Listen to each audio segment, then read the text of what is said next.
Hello students, myself doctor Ashish Shrivastava. और आज के इस टॉपिक में मैं आपको बताने वाला हूं कि मेंडल ने अपने हाइब्रिडाइजेशन एक्सपेरिमेंट को कंडक्ट किया। मेंडल ने साइंटिफिक बेसिस ऑफ इनहेरिटेंस और वेरिएशन को स्टडी किया। मेंडल ने काफ़ी इंपॉर्टेंट हमें प्रिंसिपल या लॉज दिए, जैसे कि law of dominance, law of segregation, law of independent assortment. लेकिन इन सब के पीछे एक बहुत बेसिक सा कंसेप्ट छिपा हुआ है कि आखिर मेंडल जब किन्हीं भी दो पेरेंटल प्लांट के बीच में आर्टिफिशियल क्रॉस ब्रीडिंग कराते थे, या मेंडल जब किसी भी पर्टिकुलर पेरेंटल प्लांट की सेल्फिंग यानी सेल्फ पॉलिनेशन को आर्टिफिशियली इंड्यूस कराते थे, तो ओवरऑल इसके पीछे जो मेथड थी वो क्या थी। यानी कि आज का जो ये टॉपिक है वो यहाँ पर आपको बताएगा कि मेंडल के हाइब्रिडाइजेशन एक्सपेरिमेंट की मेथड क्या थी, उसमें क्या क्या स्टेप्स इन्वॉल्व थे। और साथ में ये टॉपिक इसलिए भी आपके लिए ज़्यादा इंपॉर्टेंट हो जाता है क्योंकि जब आप बायोलॉजी में एक चैप्टर पढ़ते हैं, strategies for enhancement of food production, वहां पर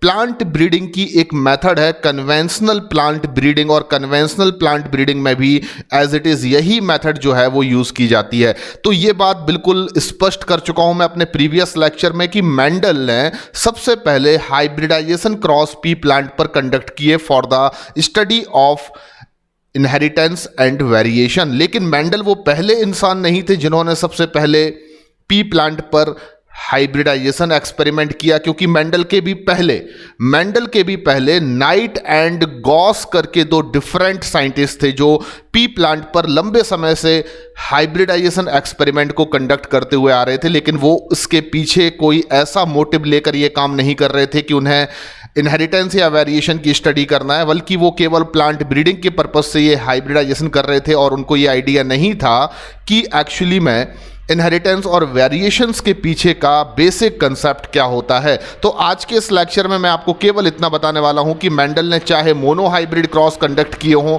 या डाई हाइब्रिड क्रॉस कंडक्ट किए हों, चाहे इनहेरिटेंस ऑफ 1 जीन हो रहा हो या इनहेरिटेंस ऑफ 2 जीन हो रहा हो, उन सब के पीछे जो एक कॉमन सी मेथड है जिससे कि पेरेंटल प्लांट्स को लेकर मेंडल क्रॉस ब्रीडिंग को इंड्यूस कराते थे। किस तरीके से मेंडल दो डिफरेंट पेरेंटल प्लांट को हाइब्रिडाइज कराते थे, कैसे मेंडल सेल्फ पॉलिनेशन को आर्टिफिशियल इंड्यूस करते थे, ये सभी चीज़ें आज के इस लेक्चर में मैं आपको बताने वाला हूं, जो आपके उन बेसिक कंसेप्ट्स को क्लियर करेगी जो हम कई बार मोनोहाइब्रिड और डाईहाइब्रिड क्रॉस को पढ़ने के बाद भी नहीं समझ पाते हैं। तो आज के लेक्चर के जो की कंसेप्ट होंगे, जल्दी से मैं आपको की कंसेप्ट्स बता देता हूं। आज के लेक्चर में जो इंपॉर्टेंट की कंसेप्ट होंगे, यानी कि जो इंपॉर्टेंट पॉइंट मैं कवर करने वाला हूं, नंबर 1 आर्टिफिशियल क्रॉस हाइब्रिडाइजेशन। यानी कि मैं आपको बताऊंगा किस तरीके से दो पेरेंटल प्लांट के बीच में हम आर्टिफिशियली क्रॉस हाइब्रिडाइजेशन को इंड्यूस कर सकते हैं। यहां पर कैसे हम किसी एक बाइसेक्सुअल फ्लावरिंग प्लांट को लेते हैं और उसको हम मेल प्लांट अज्यूम कर सकते हैं, किसी दूसरे बाइसेक्सुअल रिप्रोड्यूसिंग प्लांट को हम फीमेल प्लांट अज्यूम कर सकते हैं, पर इसके पीछे हमें इमास्क्यूलेशन करना होता है या पोलन ग्रेन्स को डेहिसेंस स्टेज में आइसोलेट करना होता है। ये सब कंसेप्ट हम डिस्कस करेंगे इस की कंसेप्ट में, जिसका नाम है आर्टिफिशियल क्रॉस हाइब्रिडाइजेशन। नेक्स्ट मैं आपको बताऊंगा सेल्फ पॉलिनेशन। तो मेंडल हमेशा अपनी F1 जनरेशन के पेरेंटल प्लांट को जब फर्दर हाइब्रिडाइज कराना चाहते थे, या कहना चाहिए कि F1 जनरेशन के पेरेंटल प्लांट की जब वो सेल्फिंग करते थे, तो रियलिटी में वो क्या करते थे, वो उस प्लांट में सेल्फ पॉलिनेशन को इंड्यूस करते थे। यहां पर वो एक बड़ी इंपॉर्टेंट मेथड यूज करते थे, बैगिंग। तो मैं आपको आज के लेक्चर में और जो इंपॉर्टेंट की कंसेप्ट बताऊंगा अबाउट द फिलियल जनरेशन 1, 2, 3, या मैं आपको बताऊंगा कि फिलियल जनरेशन क्या होती है 1, 2, 3। इस तरीके से हम लोग कई बार F1, F2, F3 जनरेशन का जिक्र करते हैं तब जब हम मोनो हाइब्रिड या डाई हाइब्रिड क्रॉस को स्टडी कर रहे होते हैं। तो मैं आपको बताऊंगा फिलियल जनरेशन क्या होती है। एक इंपॉर्टेंट मेथड है जिससे कि हम प्रिवेंट कर सकते हैं, सेल्फ पॉलिनेशन को किसी बाइसेक्सुअल फ्लावरिंग प्लांट में, और उस मेथड का नाम है इमास्क्यूलेशन। इस पर भी मैं आज के लेक्चर में डिस्कस करूंगा। एंड हम बैगिंग के बारे में जानेंगे, जो कि इंपॉर्टेंट मेथड है जिससे कि हम किसी भी प्लांट में प्रिवेंट कर सकते हैं अनडिजायर्ड क्रॉस पॉलिनेशन को प्रिवेंट करने के लिए बैगिंग एक बहुत इंपॉर्टेंट मेथड है, और इसका यूज भी मेंडल ने किया था।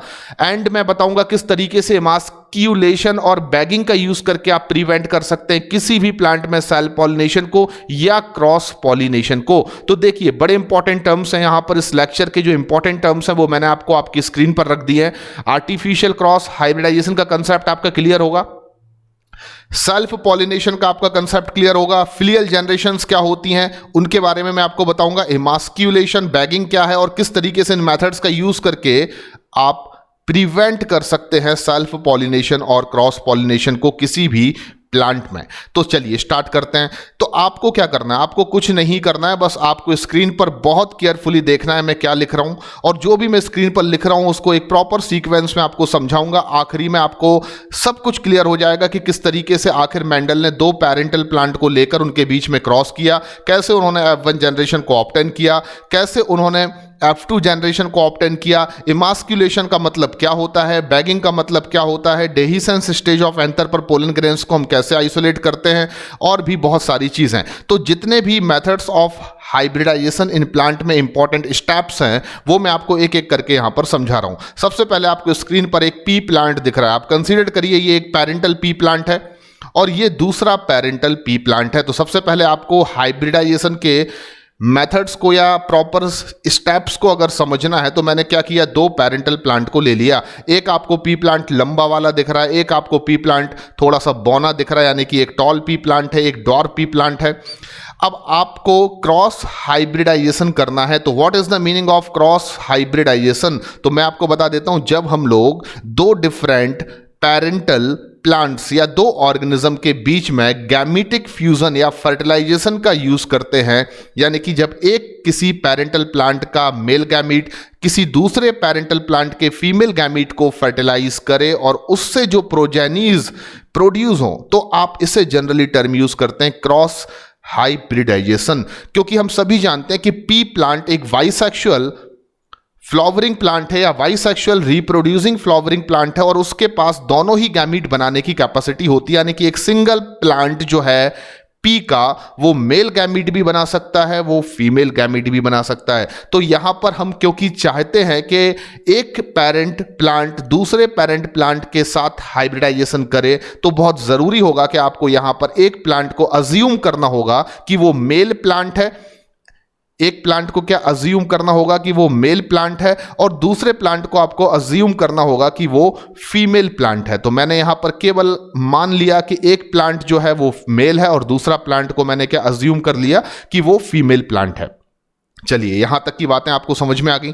अब आपको क्या करना है, तो सबसे पहले जब भी कोई हाइब्रिडाइजेशन क्रॉस किया जाता है या मेंडल ने जब अपने एक्सपेरिमेंट में हाइब्रिडाइजेशन क्रॉस किए, तो सबसे पहला स्टेप उनका यही होता था कि वो सिलेक्शन करते थे दो ऐसे पी प्लांट की ट्रू ब्रीड वैरायटी का जो दो डिफरेंट कॉन्ट्रास्टिंग कैरेक्टर्स रखते हो किसी एक कैरेक्टर के। फॉर एग्जाम्पल, उन्होंने हमेशा अपने एक्सपेरिमेंट में दो ऐसे पेरेंटल प्लांट लिए जो एक दूसरे से डिफर करते हो on the basis of contrasting character, पर वो स्टडी जिस भी कैरेक्टर को लेकर कर रहे हैं वो उसी एक कैरेक्टर के दो कॉन्ट्रास्टिंग कैरेक्टर को रखने वाले प्योर लाइन या ट्रू ब्रीड प्लांट्स होना जरूरी है। तो सबसे पहले मेंडल ने क्या किया अपने एक्सपेरिमेंट में कि दो ऐसे पेरेंटल प्लांट का सिलेक्शन किया जो किसी एक कैरेक्टर के एक कॉन्ट्रास्टिंग ट्रेट्स को होमोजाइगस रखता हो, जबकि दूसरा पेरेंट उसी कैरेक्टर के दूसरे कॉन्ट्रास्टिंग ट्रेट को होमोजाइगोसली रखता हो। तो चलिए, जैसे कि पहला प्लांट हमने लिया कि ये टॉल प्लांट है तो इसमें होमोजाइगस कंडीशन होगी कैपिटल टी। दूसरे प्लांट को मैंने अज्यूम किया कि ये कॉन्ट्रास्टिंग ट्रेट रखता है डॉर्फ, और उसकी भी इसमें क्या कंडीशन होगी, होमोजाइगस, यानी कि स्मॉल टी। तो आप देख सकते हैं कि दोनों पेरेंटल प्लांट जिनके बीच में हमें क्रॉसिंग करना है, क्रॉस हाइब्रिडाइजेशन को इंड्यूस करना है आर्टिफिशियली, वो दोनों प्लांट किसी एक ही कैरेक्टर के दो अलग अलग कॉन्ट्रास्टिंग ट्रेट्स को प्योर लाइन या ट्रू ब्रीड फॉर्म में रखते हैं।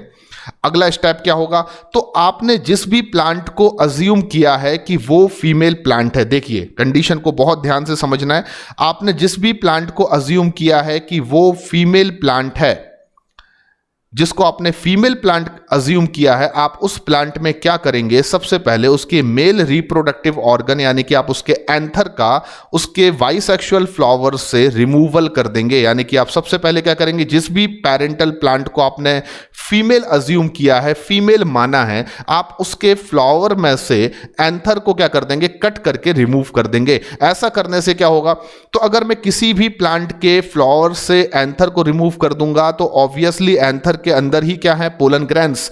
तो अल्टीमेटली एंथर को कट या रिमूव करने की वजह से वो फ्लावर जो बाइसेक्सुअल फ्लावरिंग प्लांट है, अब उसके फ्लावर में केवल और केवल फीमेल रिप्रोडक्टिव ऑर्गन्स या फीमेल गैमीट्स की प्रेजेंस बचेगी, क्योंकि मेल गैमीट्स की प्रेजेंस आपने यहां पर क्या कर दी, एंथर को रिमूव करके खत्म कर दी। तो अल्टीमेटली अब वो प्लांट क्या बन गया, फीमेल प्लांट। वैसे वो नेचुरली फीमेल प्लांट नहीं है, क्योंकि P plant is monoecious plant, लेकिन आपने आर्टिफिशियली एंथर को रिमूव कर दिया फ्रॉम देयर फ्लावर, तो अल्टीमेटली वो प्लांट को आपने क्या कंसीडर कर लिया कि ये एक फीमेल प्लांट है। तो the process of removal of anther from bisexual flowering plant is known as emasculation. इसी मेथड को हम क्या कहते हैं, इमास्क्यूलेशन कहते हैं। तो कभी भी अगर आपसे पूछा जाता है कि आप दो पेरेंटल प्लांट्स को लेते हैं, उनमें से एक पेरेंटल प्लांट को आप फीमेल अज्यूम कर रहे हैं, तो बताइए कि आप जिसको मेल अज्यूम कर रहे हैं उसमें इमास्क्यूलेशन की प्रोसेस कंडक्ट करेंगे, या जिसको आप फीमेल अज्यूम कर रहे हैं उसमें आप इमास्क्यूलेशन की प्रोसेस को कंडक्ट करेंगे। तो आपका सीधा आंसर होगा कि इमास्क्यूलेशन की प्रोसेस को हम उस प्लांट पर या पेरेंटल प्लांट पर फॉलो करते हैं जिसको हम फीमेल अज्यूम करते हैं। पहली चीज, आगे बढ़ते हैं। आपको इमास्क्यूलेशन से क्या बेनिफिट मिला? तो इमास्क्यूलेशन का सीधा सीधा बेनिफिट है कि आपने एंथर को कट करके रिमूव कर दिया, तो सीधी सी बात है अब उस प्लांट में किसी भी कंडीशन में सेल्फ पॉलिनेशन नहीं हो सकता, क्योंकि उसके खुद के सेल्फ मेल गैमीट्स को आपने उसके फ्लावर से क्या कर दिया, अलग कर दिया। अब हमें क्या करना होगा, अब आपने जिस भी प्लांट को अज्यूम किया है कि वो मेल प्लांट है, जिसको आपने मेल प्लांट अज्यूम किया है, आप उसमें क्या करने वाले हैं, तो आपको डेहिसेंस स्टेज ऑफ कह सकते हैं एंथर के समय पर उसमें से, उसके फ्लावर में से पोलन ग्रेन्स को क्या करना है, आइसोलेट करना है। तो हम सभी जानते हैं कि किसी भी बाइसेक्सुअल फ्लावरिंग प्लांट में स्टामेन जो होता है वो मेल रिप्रोडक्टिव पार्ट है, और उसमें एंथर जो होते हैं जब वो डेहिसेंस स्टेजेस में आ जाते हैं तो उनके अंदर जो पोलन ग्रेन्स होते हैं वो मैच्योर फॉर्म में आ चुके होते हैं, और वो उसके डेहिसेंस स्टेज में आने पर पोलन ग्रेन्स वहां से क्या होने लगते हैं, रिमूव, या कह सकते हैं पोलन ग्रेन्स वहां से मूव करने लगते हैं। हवा के माध्यम से, एयर के माध्यम से, या इंसेक्ट पॉलिनेटर की हेल्प से वो पोलन ग्रेन्स को हम लोग एक से दूसरे प्लांट पर क्या कर सकते हैं, ट्रांसफर कर सकते हैं। तो आपको ध्यान रखना है कि जिस प्लांट को आपने मेल अज्यूम किया है उस प्लांट के फ्लावर में जब एंथर डेहिसेंस स्टेज में होगा तभी आपको उसमें से पोलन ग्रेन्स को क्या कर लेना है, आइसोलेट कर लेना है। और जैसे ही आप पोलन ग्रेन्स को आइसोलेट कर लोगे from flower of male plant, जिसको आपने मेल प्लांट अज्यूम किया है उसके फ्लावर से जैसे ही आप आइसोलेट कर लोगे पोलन ग्रेन्स को, आप उन पोलन ग्रेन्स को ट्रांसफर्ड कर दोगे on the stigma of female plant. तो फीमेल प्लांट के फ्लावर के स्टिग्मा पर आप मेल प्लांट के पोलन ग्रेन्स को डस्टेड कर दोगे या स्प्रे कर दोगे। तो इस तरीके से आपने आर्टिफिशियली क्या इंड्यूस कर दिया, तो मैं आपको आंसर दूंगा, आपने आर्टिफिशियली इस तरीके से क्रॉस पॉलिनेशन को इंड्यूस कर दिया। This process is known as pollination, या इसको एग्जैक्ट वर्ड में देना चाहता हूं तो मैं लिख सकता हूं यहां पर कि ये मेथड जो है वो क्रॉस पॉलिनेशन मानी जाएगी। तो ये आपने क्रॉस पॉलिनेशन को आर्टिफिशियली क्या कर दिया, इंड्यूस कर दिया। तो आपने देखा कैसे हमने एक मेल और एक फीमेल प्लांट को सबसे पहले अज्यूम किया, जिसको आपने फीमेल अज्यूम किया उसमें आपने इमास्कुलेशन किया, जिसको आपने मेल अज्यूम किया उसके एंथर की डेहिसेंस स्टेज में आपने पोलन ग्रेन्स को आइसोलेट किया, देन उस पोलन ग्रेन्स को आपने अज्यूम किए गए फीमेल प्लांट के फ्लावर की स्टिग्मा पर डस्टेड कर दिया, और इस तरीके से आपने इंड्यूस कर दिया क्रॉस पॉलिनेशन को। तो पहला स्टेप क्या होगा, selection of 2p plant with contrasting characters. दूसरा स्टेप क्या होगा, जिसको आपने फीमेल प्लांट अज्यूम किया है उसमें आप इमास्कुलेशन करेंगे। तीसरा स्टेप क्या होगा कि मेल प्लांट में से आप पोलन ग्रेन्स को आइसोलेट करेंगे और सेल्फ पॉलिनेशन को इंड्यूस करेंगे, यानी कि फीमेल प्लांट के फ्लावर की स्टिग्मा पर आप उसके पोलन्स को डस्टेड कर देंगे या स्प्रे कर देंगे, ठीक है ना।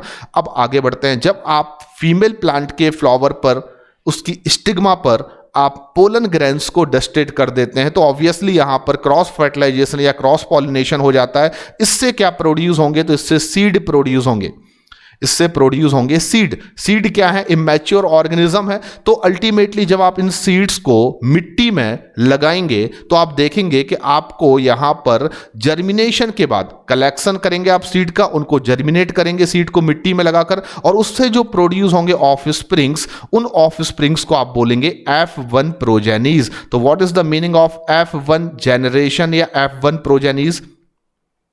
तो हमेशा याद रखिए F1 में F का मतलब है फिलियल, FI LIAL। और फिलियल का जनरली जो मीनिंग होता है वो ऑफ स्प्रिंग्स या प्रोजेनीज होता है। तो F1 जनरेशन का सिंपल मीनिंग जो होता है वो ये है कि जनरेशन फर्स्ट जो है उसकी प्रोजेनीज को हम यहां पर टर्म यूज करेंगे F1 प्रोजेनीज। तो आपने फोर्थ नंबर पर जो स्टेप फॉलो किया वो क्या था? Collection and germination of seed to produce offsprings. और जो ऑफ स्प्रिंग्स आपको यहां पर मिल रही है, these all offsprings are F1 generation progenies, या जनरेशन जो F1 है उसकी प्रोजेनीज आप इनको कह सकते हैं।